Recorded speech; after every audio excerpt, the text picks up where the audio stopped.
ஜெய் ஸ்ரீ மாத்ரே நமக. ஜெய் குருத ஜெய் குரு பிரசரம். நமஸ்காரம். நான் கரூர்ல இருந்து வல்சலா பண்ணிக்க பிரசன்ன ஜோதிடர். இன்னைக்கு நம்ம வைகாசி மாத பலன்கள் கடக ராசிக்கு எப்படி இருக்குன்னு பார்க்க போறோங்க.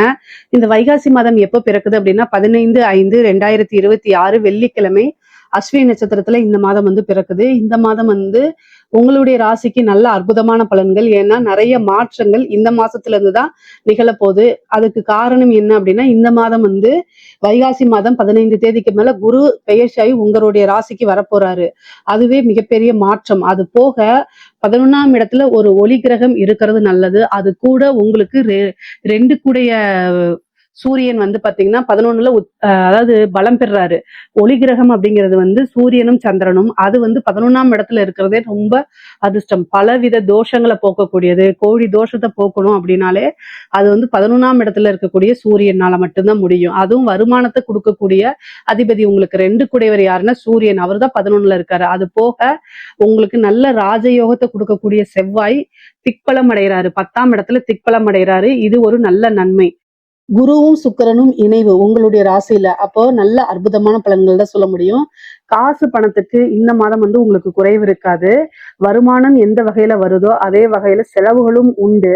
ஆனா அது எல்லாமே சுப செலவுகளாக தான் இருக்கும். ஒரு நல்ல இடத்துல போய் இன்வெஸ்ட் பண்றது, கோல்டு வாங்கி வைக்கிறது, ஏதாவது ஒரு வாகனம் வாங்குறது, இது மாதிரி பயனுள்ள செலவுகள் தான் உங்களுக்கு இந்த மாதம் இருக்கு. ஆனா நல்ல வருமானமும் இருக்கு.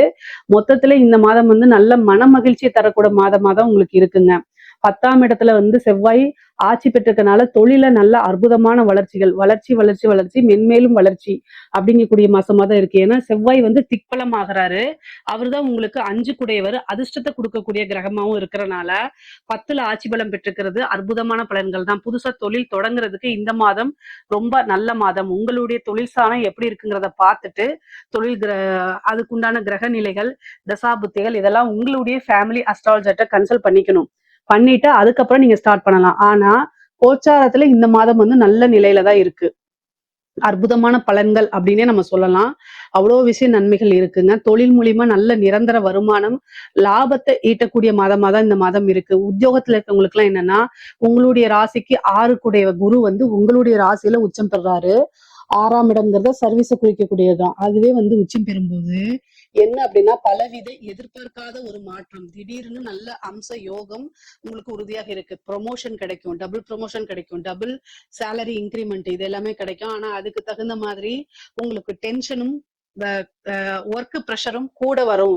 ஏன்னா 6 கூடையவரா இருக்காரு. அப்போ காசு பணத்தை கொடுக்கும்போது கூடுதலா பணிச்சுமையும் அவரே கொடுத்துருவாரு. அதனால அதுக்கு நீங்க தயாரா இருந்துக்கணும். பொதுவா கடகராசிக்காரங்க உழைப்புக்கு எப்பவுமே அஞ்ச மாட்டீங்க. நீங்க கூடுதலான உழைப்பு இந்த மாதம் உங்களுக்கு கட்டாயம் வந்துரும்.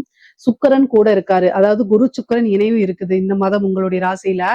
11 கூடிய சுக்கிரன் கூட இணையறதுனால நல்ல லாபம் கிடைக்கும். உத்தியோகத்துல இருக்கவங்களுக்கு நல்ல வருமானம், ப்ரமோஷன் இதெல்லாம் ஆல்ரெடி உங்களுக்கு வரும். 2ஆம் இடத்துல இருக்கக்கூடிய கேது சம்டைம் உங்களுக்கு வருமான தடைகளை கொடுக்கலாம், அல்லது குடும்பத்துல ஒரு இணக்கமான சூழ்நிலைகளை உருவாக்காம இருக்கலாம். குடும்பத்துல சண்டை சச்சரவுகள், மன சங்கடங்களை ஏற்படுத்தி கொடுப்பாரு.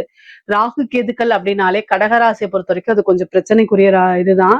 பொதுவா ராகு கேதுக்கு பரிகாரங்கள் பண்ணிக்கிறது நல்லது. கேதுக்கு விநாயகர் வழிபாடும், அஷ்டமத்துல இருக்கக்கூடிய ராகுக்கு துர்க்கை வழிபாடும் பண்றது ரொம்ப ரொம்ப உத்தமம், சிறப்பு.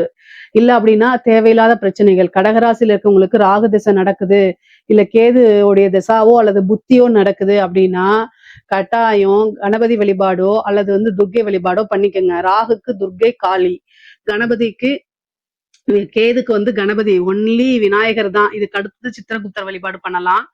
இதெல்லாம் பாத்தீங்கன்னா விநாயகர் வழிபாடுங்கிறது ரொம்ப ரொம்ப சிம்பிள் தான். இத பண்ணாலே உங்களுக்கு குடும்பத்துல எந்த வித பிரச்சனையுமே இருக்காதுங்க. குடும்பத்துல இணக்கமான சூழ்நிலைகளை உருவாக்கிடும். நமக்கு ஒரு பிரச்சனை அப்படின்னா அது நம்ம தெய்வத்திட்ட தான் போய் முறையிடணும். முக்கியமா கடகராசிக்காரங்க பொதுவா என்னன்னா ஃபேமிலிக்காக நிறைய கஷ்டப்படக்கூடிய நபர் தான். ஆனா சம்டைம் அது ஃபேமிலி மெம்பர்ஸ் புரிஞ்சுக்க முடியாம போகும். அதனால நீங்க பேசக்கூடிய விஷயங்கள்ல ரொம்ப தெளிவும் பொறுமையும் இருக்கணும். நிதானத்தை கடைபிடிக்கணும், யோசிச்சு பேசணும். கடகராசிக்காரங்க அது மாதிரி பேசல அப்படின்னா கட்டாயம் பிரச்சனைகளை கையாளுற மாதிரி வந்துடும். ஏன் அப்படின்னா கேதுவோடைய வேலையே என்னன்னா, பொருளாதாரமும் சரி உறவு நிலையும் சரி பிரிச்சு எடுத்து உங்களைய சன்னியாசி ஆக்குறது தான் முதல் வேலையா செய்வாரு. கேது ஒரு யார வாழ வைப்பாரு அப்படின்னா சன்னியாசிகளை தான் வாழ வைப்பாரு. புகழ் பெற வைப்பாரு. ஆனா அந்த இல்லறத்துல இருக்கக்கூடியவங்க எல்லாம் வந்து கசக்கி புழிஞ்சு எடுத்துருவாரு. இந்த குடும்பஸ்தானத்துல இருக்கனால உங்களுக்கு மன உளைச்சல்களை கொடுப்பாரு. ஏன் அப்படின்னா 2ஆம் இடம்ங்கிறது குடும்பஸ்தானம். அங்க கேது வரதுனால சண்டை சச்சரவுகளை உண்டு பண்ணிக்கிட்டே இருப்பாரு. பொதுவா இவ்வளவு நாளா அஷ்டமத்து சனியில இருந்து இப்பதான் நீங்க விடுபட்டு வந்திருக்கீங்க. ஆனாலும் இந்த ராகு கேதுவோடைய பிரச்சனைகளும் உங்களுக்கு கொஞ்சம் இருக்கு. அதனால நீங்க பேசக்கூடிய விஷயங்கள் என்னன்னா யோசிச்சு பேசணும்.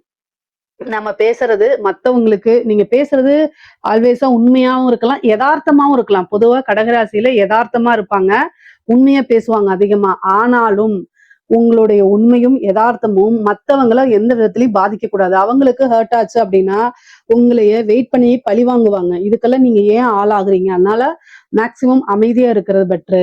அதே நேரத்துல ஒரு சாரி கேட்டுட்டு ஒரு பிரச்சனையை சிம்பிளா பிரச்சனையை முடிக்கிறது நல்லது. இந்த இடத்துல வந்து எந்தவித ஈகோவும் பார்க்காதீங்க. முக்கியமா 11ல சூரியன் இருக்கு. மூத்த வழி சகோதரன் ஆதரவு, சகோதரி ஆதரவுகள் உங்களுக்கு உண்டு. நீங்க என்ன விஷயங்களை நினைக்கிறீங்களோ அது எல்லாமே சக்சஸ் ஆகும். 11ஆம் இடம்ங்கிறது ஆசை அபிலாசைகளை குறிக்கக்கூடிய இடம். அதனால நல்ல அமைப்புகள் இருக்கு. ஒரு சிலருக்கு 2வது திருமணம் நடக்கிறதுக்கு வாய்ப்பு இருக்கு. குருபலம் பரிபூரணமா இருக்கனால திருமணத்துல இருந்த சிக்கல்கள், தடைகள், பிரச்சனைகள்லாம் நீங்கி திருமண பிராப்தம் இருக்கும். 5ஆம் இடத்தையும் பார்க்கறதுனால இந்த மாதம் வந்து 5ஆம் இடத்துக்கு கூடுதல் பலம் இருக்கனால வந்து உங்களுக்கு என்ன அமைப்பு இருக்குன்னா சூப்பரான அமைப்பு இருக்கு. அப்படின்னா புத்திர பாக்கியம், சந்தான லாபம் இதெல்லாமே இருக்கு. மெயினா இந்த ட்ரீட்மெண்ட்டுக்கு எல்லாம் போயிட்டு இருக்கீங்க அப்படின்னா இந்த இந்த டைம் வந்து உங்களுக்கு நேச்சுரலாவே ஃபார்ம் ஆகிறதுக்குலாம் வாய்ப்புகள் இருக்கு. இஷ்ட தெய்வ வழிபாடு, குலதெய்வ வழிபாடு இதெல்லாம் பண்றது ரொம்ப ரொம்ப சிறப்புங்க. நல்ல அதிர்ஷ்டம் வரும். 9ஆம் இடத்துல இருக்கக்கூடிய சனி வந்து உங்களுக்கு நல்ல பேரு புகழ் எல்லாத்தையும் ஏற்படுத்தி கொடுப்பாரு. முக்கியமா கடகராசியில் இருக்கக்கூடிய பெண்களுக்கு நல்ல அமைப்பு. குடும்பத்துல நான் ஆல்ரெடி சொன்னதுதான். கணவன் வழி வந்து ஏதாவது பேசும்போது வார்த்தைகளை விட்டுறாம கவனமா நீங்க பேசக்கூடிய வார்த்தைகளை கவனமா கையாளுறது ரொம்ப ரொம்ப முக்கியம். கணவன் வழி ஆதாயம் இருக்கு. அதே மாதிரி தந்தை வழி சொத்துக்கள் வர்றதுக்கு உண்டானது, ஆடை ஆபரண சேர்க்கை, ஒரு நல்ல அதிர்ஷ்டம், நல்ல ஒரு மனம் மகிழ்ச்சியான மாதமா தான் இந்த மாதம் உங்களுக்கு இருக்க போகுது. பெண்களுக்கு நல்ல அற்புதமான நிகழ்வுகள்லாம் உங்களுக்கு நடக்க போகுது. கலைத்துறை சார்ந்தவங்களுக்கு எல்லாம் ஒரு சூப்பரான மாசங்க. ஏன்னா 9ஆம் இடத்துல சனி வந்து பலம் பெற்றிருக்காரு. 9ஆம் இடத்துல இருந்துட்டு குருவோடைய பார்வையும் வேற இருக்கனால புகழ், பேரு எல்லாமே உங்களுக்கு கிடைக்கும். நெகட்டிவா இருந்தாலும் சரி, பாசிட்டிவா இருந்தாலும் சரி, நல்ல உச்சத்துக்கு போகக்கூடிய அமைப்புகள்லாம் உங்களுக்கு இருக்குது. பேரு, புகழ் ஈஸியா கிடைக்கும். புது புது வாய்ப்புகள் வரும். காசு பணத்தை சம்பாதிக்க முடியுங்க. பொதுவாவே நல்ல ஐஸ்வர்ய பிராப்தம் இருக்கு. கடக ராசிக்கு எந்த துறை சார்ந்த விஷயமா இருந்தாலும் ஐஸ்வர்ய பிராப்தமும் தெய்வத்துடைய அனுகூலமும் முழுமையாக நிறைந்திருக்கக்கூடிய மாசமா தான் அது இருக்குது. அரசாங்க துறையில இருக்கிறவங்களுக்கு நீங்க நல்ல அமைப்புகள் இருக்கு. உங்களுக்கு வந்து என்னன்னா 4 சுக்கிரன் வந்து உங்களுடைய ராசியில பலம் பெற்றிருக்கனால பதவிகள்லாம் தேடி வரும். உயர் அதிகாரிகளுடைய அமைப்புகள்லாம் உங்களுக்கு கிடைக்கும். பாராட்டுகள் கிடைக்கும். ஒரு ப்ரமோஷன் கிடைக்கும். சொசைட்டில பெரிய மனிதர்களுடைய தொடர்புகள் ஏற்படுத்தி அது மூலியமா காசு பணம் சம்பாதிக்கிறது, நீங்க வளர்ச்சி அடைகிறது, இது எல்லாமே உங்களுக்கு அற்புதமாக நிகழுங்க. அரசியல்வாதிகளுக்கு, கடகராசியில இருக்கக்கூடிய அரசியல்வாதிகளுக்கு நல்ல அமைப்புகள் இருக்கு. நிறைய வெற்றி வாய்ப்புகள் உங்களுக்கு இருக்கு. நீங்க நினைச்சதுதான் அப்படியே நடக்க போகுது. கடகராசிக்கும் தமிழ்நாடு அரசியலுக்கும் ஒரு மிக நெருங்கின தொடர்புகள் கூட இருக்குது. ஏன்னா கடகராசியில ஒரு கிரகம் இருந்தாலே அவங்க அவங்க வந்து தமிழ்நாட்டு அரசியல்ல ஒரு பெரிய பங்கு வகிப்பாங்க அப்படிங்கலாம் காலங்கள் பேசியிருக்கு. அதனால இந்த வருடம் வந்து இந்த மாதம் வந்து பாத்தீங்கன்னா கடகராசிக்கு ஒரு மிகப்பெரிய மாற்றங்கள் இருக்கு. ஏன்னா குருபலம் வருது. சூரியன் ராஜ கிரகம் வந்து ஏன்னா ராஜ கிரகங்கள் என்னென்னா சூரியன், செவ்வாய், குரு இந்த 3 கிரகமுமே அற்புதமான மத்த ராசிகளுக்கெல்லாம் இல்லாம கடக ராசிக்கு அற்புதமான பலன்களா இருக்குது. அப்ப என்ன அப்படின்னா சூரியன் வந்து பாத்தீங்கன்னா உங்களுக்கு 11ஆம் இருக்கு. நான் எடுத்தோடனே என்ன சொன்னேன்னா கோடி தோஷ நிவர்த்தின்னு சொன்னேன்.